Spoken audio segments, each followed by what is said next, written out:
খালি খাবি রেঁধে খা।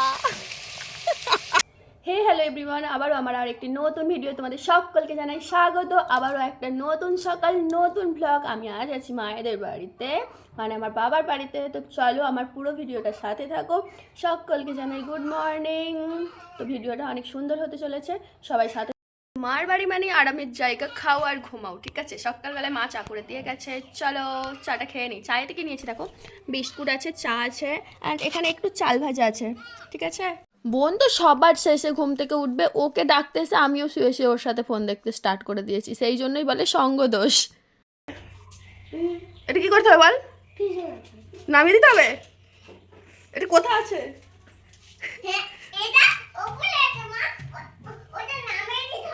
ওকে নামিয়ে দিতে হবে? আর দেখ, দোতলার ছাদের ওপরে আছে, ওখান থেকে পুরো নামাতে হবে। তো ভারী।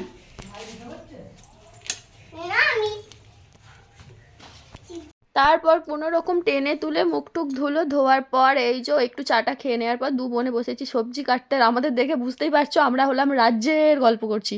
আমরা দু বোন যখন বাড়িতে যাই, মার বাড়িতে একসাথেই যাই, আমরা কোনোদিনই দুজনে আলাদা আলাদা যাই না। দুজনে যখনই যাই ফোন করে দুজনে একসাথে যাই। আর দেখছো তো আমরা কত কথা বলছি, বকেই যাচ্ছি কি আর বলি। তো তারপরে আজকে দাদুকে হচ্ছে যে চেক আপে নিয়ে যাওয়া হবে, সেই জন্য হচ্ছে। আর আমার দাদু ছিলেন জানুন তো, ভীষণ শৌখিন মানুষ ছিল উনি। 4 দিন 3 দিন ছাড়া সেভিংস করতো।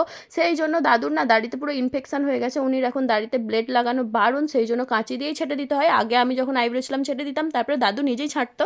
তো তারপরে এই মাছটা কালকে যে ধরেছিলাম, এটা হচ্ছে আমসোল বানানো হবে, সেই জন্য হচ্ছে এই শোল মাছটাকে কাটতে হবে।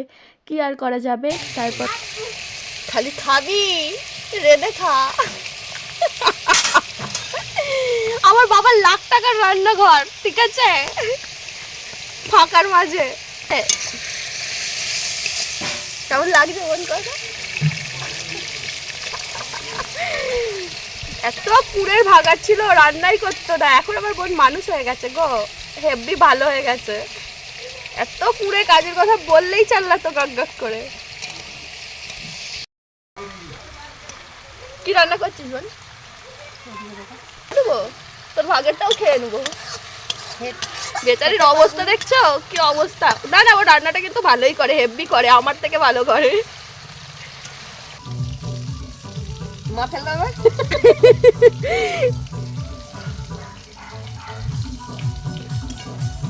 গরম কেমন টেস্ট? হেবি গান চলছে। তারপরে আমি দাদুকে নিয়ে যাব বলে ডাক্তার দেখাতে, সেই জন্য আমি স্নান টান করে নিয়েছি। আর বোন চেল্লেই যাচ্ছে, দিদি খাবি আয়, দিদি খাবি আয়। মাংস হয়ে গেছে, প্রথমে গরম বলে আমি ফেলে দিয়েছি জিভ থেকে, সেই জন্য মাকে বোন বলছিল মা ফেলে দাও। মানে এত গরম আমার জিভে দিয়ে দিয়েছে, ঝাললে মানে গরম লেগে ফেলে দিয়েছি আর কি। তারপরে দাদুকে যখন টোটোতে বসিয়েছি, দাদু কান্না স্টার্ট করে দিয়েছে। কি আর বলি, এই মানুষটা মোটে ডাক্তারখানায় যেতে চায় না।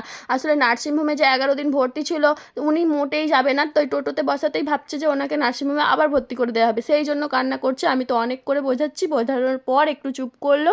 তো এই মানে এখানে ডাক্তারবাবুর ক্লিনিকে নিয়ে আসা হয়েছে। আর এখানে জায়গাটা দেখো বন্ধুরা, কি সুন্দর ফাঁকা নিলিবিলি জায়গা।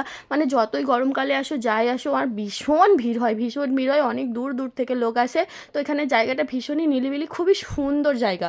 তারপরে বাড়িতে এলাম যখন, তখন বাজে 3:30 সময়। আমার জন্য সবাই বসেছিল ভাত খাবে বলে, আমি আসিনি বলে কেউই খায়নি।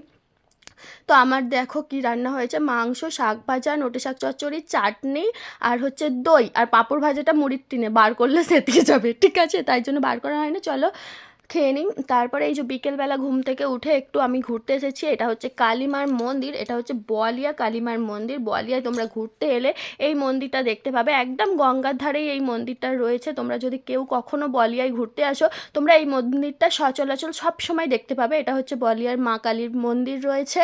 এই মন্দিরটায় একটু বসলাম, বসার পর আমরা একটু গেলাম হচ্ছে যে খেতে। এখানে হচ্ছে ছোটো সোনা আর হচ্ছে অর্দিশ দুজনে হচ্ছে মোমো নিয়েছে। ছোটো সোনা তো খেতেই পারলো না, আমি আর বোন খেলাম, এত ঝাল। তো তবুও নিয়েছিল। তারপরে আবার দুজনে দুটো পকোড়া নিয়েছিল, ওই নামেই বায়না করে খালি নিয়েই ছিল। আর আমরা নিয়েছিলাম হচ্ছে রোল, দু বোনের রোল নিয়েছিলাম, আর বাড়ির জন্য সকলের জন্য রোল নিয়েছিলাম। তো আমার ভিডিওটা কেমন লাগলো অবশ্যই কমেন্টে জানাও। এখনকার মতন টাটা।